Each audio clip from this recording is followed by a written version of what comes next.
Одежда – важная часть многовековых национальных традиций. Она раскрывает особенности менталитета народа, воспроизводит в орнаменте его представление о добре и зле, формирует неповторимый культурный облик.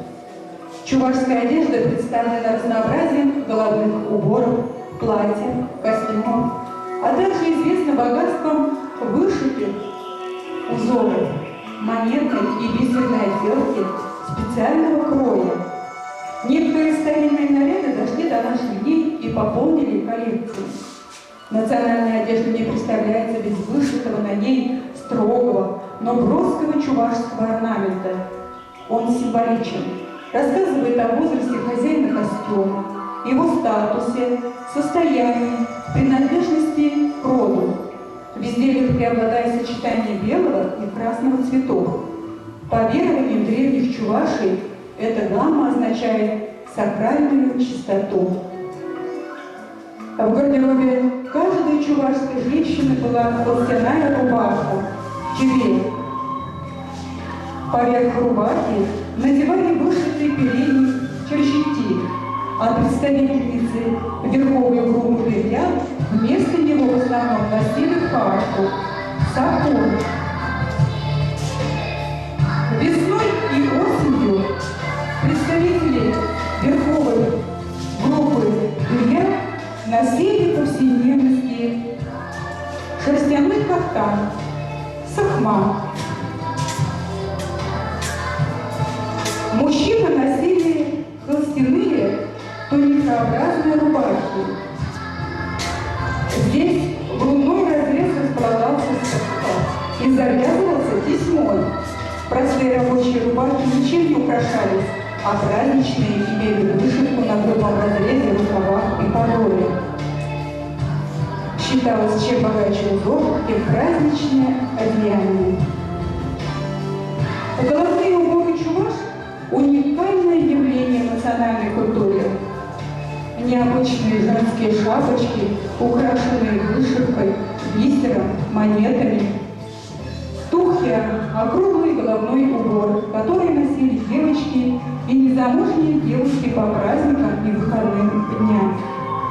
После замужества девушки передавали свои тухи младшим сестрам и одевали хушку. Замужние женщины покрывали голову сурбаном, полоской белой ткани, концы которой украшались вышивкой. По праздникам женщины носили хушку, открытую шапочку, богато украшенную монетами. Отличительная особенность хушку – хюри, наспинная полоска до пояса или ниже, с рядами монет и бисерной вышивкой. Как выглядит современная чувашская одежда? С начала XX века традиционная одежда повсеместно стала замещаться одеждой городского типа. Однако в сельской среде национальные комплексы сохраняются до настоящего времени почти повсеместно. Главным образом они используются в качестве праздничной и обрядовой одежды, а также фольклорно-сценической деятельности. Сельские мастера изготавливают праздничные костюмы для проведения национальных свадеб в селах и городах. В таких обновленных нарядах подчас используются подлинные головные уборы и украшения. Они по-прежнему сохраняют свое значение в качестве важнейшего смыслового, эстетического и сакрального центра чувашского костюма. Традиции народного костюма развиваются в творчестве многих народных мастеров и художников в работе предприятий народных художественных промыслов. Современные художники-модельеры не реконструируют традиционный наряд, а создают костюмы, образы на основе ассоциативных представлений и изучения музейных подлинников. Они стремятся понять происхождение и значение узоров, сохранить ценность ручной работы и натуральных материалов.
Чувашской национальной